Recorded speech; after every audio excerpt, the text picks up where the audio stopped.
ஓம் சாந்தி. அவ்யக்த முரளி 4-10-1975. அவ்யக்த பாப்தாதா, மதுபன். பரிஸ்தா நிலையின் அனுபவம் செய்வதற்காக தன்னை அவதரித்த ஆத்மா என்று புரிந்து கொண்டு ஒவ்வொரு காரியத்தையும் செய்யுங்கள். மேலும் உறுதியான எண்ணம் என்ற தீக்குச்சியினால் பலகீனங்கள் என்ற ராவணனை எரித்து விடுங்கள். பாப்தாதா கேட்குறாங்க, தன்னை பரிஸ்தாக்களின் சபையில் அமர்ந்திருக்கும் பரிஸ்தா என்று நினைக்கிறீர்களா என்று. பரிஸ்தா அப்படின்னா யாருக்கு அனைத்து சம்பந்தம் மற்றும் அனைத்து ரிஸ்தாக்கள், அதாவது உறவுகள் ஒருவருடன் இருப்பது மற்றும் எப்பொழுதும் அந்த ஒருவரினுடைய ரசனையின் நிலையிலேயே நிலைத்திருப்பது. ஒவ்வொரு வினாடி, ஒவ்வொரு வார்த்தை ஒருவரின் நினைவிலேயே இருந்து ஒருவரின் சேவைக்காக போகும் பொழுதும் வரும்பொழுதும் மட்டும் இருப்பது. பார்த்து கொண்டும் பேசிக்கொண்டும் காரியங்கள் செய்து கொண்டே உடல் மற்றும் உலகிய உணர்வுகளிலிருந்து விலகி இந்த உடல் என்ற பூமியின் நினைவிலிருந்து புத்தி என்ற கால்கள் எப்பொழுதும் மேலே இருப்பது, அதாவது விலகி இருப்பது. எப்படி தந்தை ஈஸ்வரிய சேவைக்காக, குழந்தைகளை உடன் அழைத்து செல்லும் சேவைக்காக மற்றும் உண்மையான பக்தர்களுக்கு வெகு காலத்து பக்தியின் பலனை கொடுப்பதற்காக விலகி இருப்பவராக மற்றும் உடல் அற்றவராக இருந்த போதிலும் அற்ப காலத்துக்காக ஆதாரம் எடுக்கிறார், மேலும் அவதரிக்கிறார். அதே மாதிரியே பரிஸ்தா அப்படின்னா விலகிய மற்றும் அன்பானவர். தந்தைக்கு சமமாக தன்னை அவதரித்த ஆத்மா அப்படின்னு நினைக்கிறீங்களா? அதாவது ஈஸ்வரிய சேவைக்காக மட்டும் இந்த பிராமண வாழ்க்கை கிடைச்சிருக்குது. தர்ம ஸ்தாபகர்கள் தர்மத்தை ஸ்தாபனை செய்யும் பாகத்தை செய்வதற்காக வராங்க. அப்படி உங்களுடைய பெயருமே சக்தி அவதாரம். இந்த நேரம் அவதாரமாக இருக்கிறேன், தர்ம ஸ்தாபகனாக இருக்கிறேன். தர்மத்தை ஸ்தாபனை செய்யும் காரியத்தை தவிர்த்து வேறு எந்த காரியமும் பிராமணர்கள் உங்களுக்கு, அதாவது அவதரித்திருக்கும் ஆத்மாக்களுக்கு இல்லவே இல்லை. எப்பொழுதும் இதே நினைவில் இருந்து இதே காரியத்தில் ஈடுபட்டு கொண்டிருப்பவர்களை தான் பரிஸ்தா அப்படின்னு சொல்கிறது. பரிஸ்தா அப்படின்னா டபுள் லைட் ரூபமானவங்க. லைட் அப்படின்னா ஒன்று எப்பொழுதும் ஜோதி சொரூபமானது. லைட் அப்படின்னா இன்னொன்று பழைய கணக்கு வழக்கின் சுமையிலிருந்து விடுபட்டு, அதாவது லேசாக இருப்பது. அந்த மாதிரி டபுள் லைட் சொரூபத்தில் தன்னை அனுபவம் செய்கிறீங்களான்னு பாபா கேட்குறாங்க.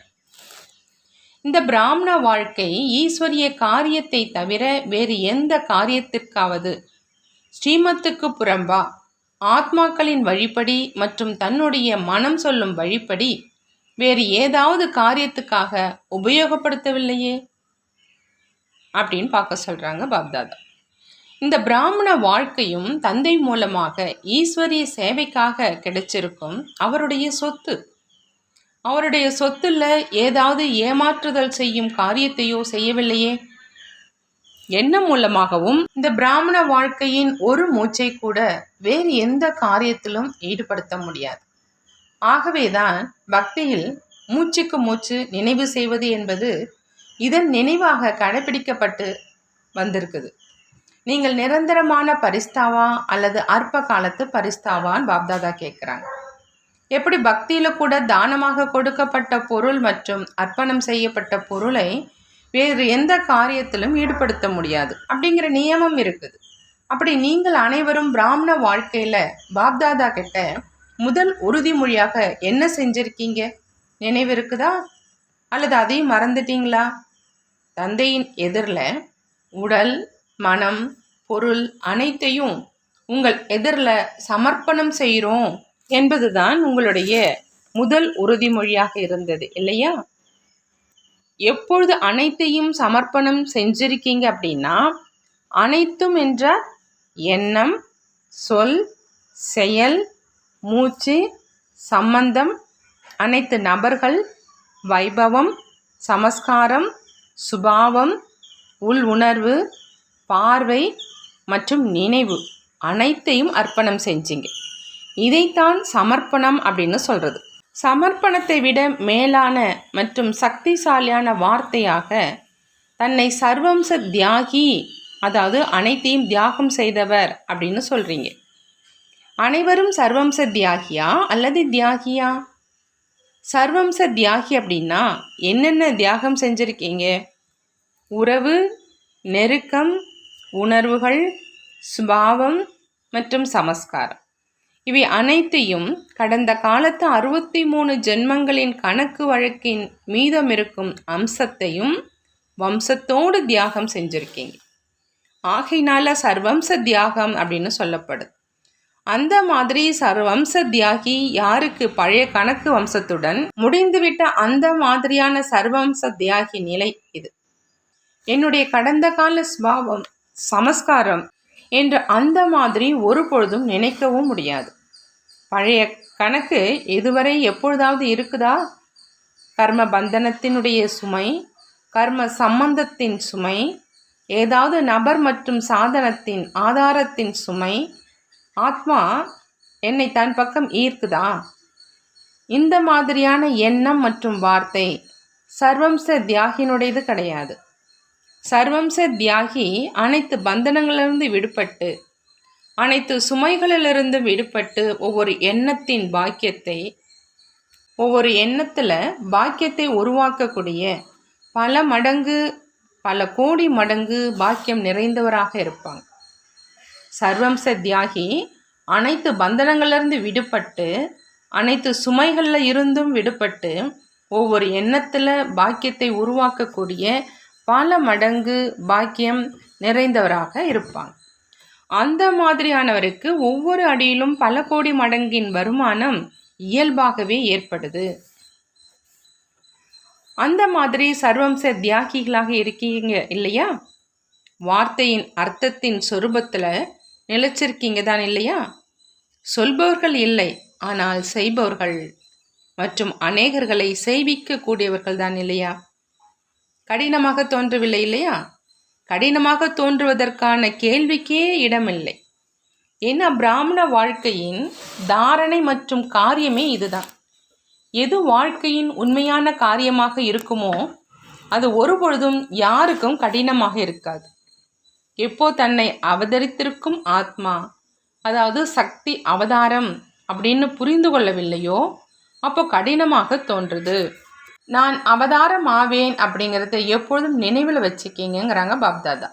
தர்மத்தை ஸ்தாபனை செய்வதற்காக தர்ம ஆத்மாவாக இருக்கிறேன். தர்மம் அப்படின்னா ஒவ்வொரு எண்ணமும் இயல்பாகவே தர்மத்துக்காகவே இருக்கும். புரிந்ததா? தர்மம் அப்படின்னா ஒவ்வொரு எண்ணமும் இயல்பாகவே தர்மத்துக்காகவே இருக்கும். அந்த மாதிரியானவரை பரிஸ்தா அப்படின்னு சொல்கிறது. இப்போ என்ன செய்வேன், எப்படி செய்வேன், ஆவதில்லை, தெரிவதில்லை, மேலும் விரும்பாவிட்டாலும் அப்படி நடந்துருது, அப்படி அந்த மாதிரி வார்த்தைகளை ஒரு பொழுதும் சொல்லாதீங்க அப்படிங்கிறாங்க பாப்தாதா. இந்த வார்த்தைகளை யார் சொல்வாங்க? பரிஸ்தா சொல்வாங்களா அல்லது சர்வம்ச தியாகி சொல்வாங்களா? மாஸ்டர் சர்வ சக்திவானாக இருந்து கொண்டு இந்த வார்த்தைகளா அப்படின்னு கேட்குறாங்க பாப்தாதா. இரண்டையும் ஒப்பிட்டு பாருங்க. மாஸ்டர் சர்வ சக்திவான் இந்த வார்த்தைகளை பேச முடியுமா அப்படின்னு. அநேகர்களை பந்தனத்தில் இருந்து விடுவிக்கும் ஆத்மா இந்த மாதிரி வார்த்தைகளை பேச முடியுமா? இது பந்தனத்திலிருந்து விடுபட்ட ஆத்மாக்களின் வார்த்தையா? ஆனால் நீங்கள் அனைவருமோ பந்தனத்திலிருந்து விடுபட்ட ஆத்மாக்களா? இன்றிலிருந்து அந்த மாதிரி எண்ணம் மற்றும் வார்த்தைக்கு நிரந்தரமாக முடிவு கட்டுங்கிறாங்க பாப்தாதா. உறுதியான எண்ணத்தினுடைய தீக்குச்சி மூலமா இன்று இந்த பலகீனங்கள் அப்படிங்கிற ராவணனை எரிச்சிடுங்க, அதாவது தசரா கொண்டாடுங்க.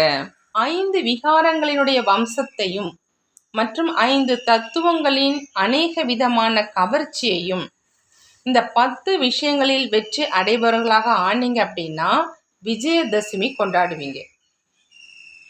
இதுதான் விஜயதசமி கொண்டாடுவதாகும் சொல்கிறாங்க பாப்தாதா. நல்லது.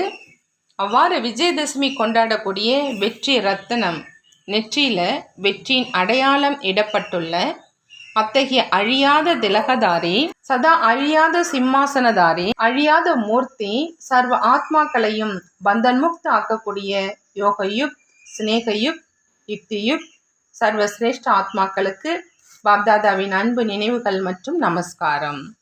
நாமும் நம்மளுடைய பாப்தாதாவுக்கு அன்பு நினைவுகள் மற்றும் நமஸ்காரம் செய்வோம். நல்லது. ஓம் சாந்தி. நன்றி பாபா. நன்றி.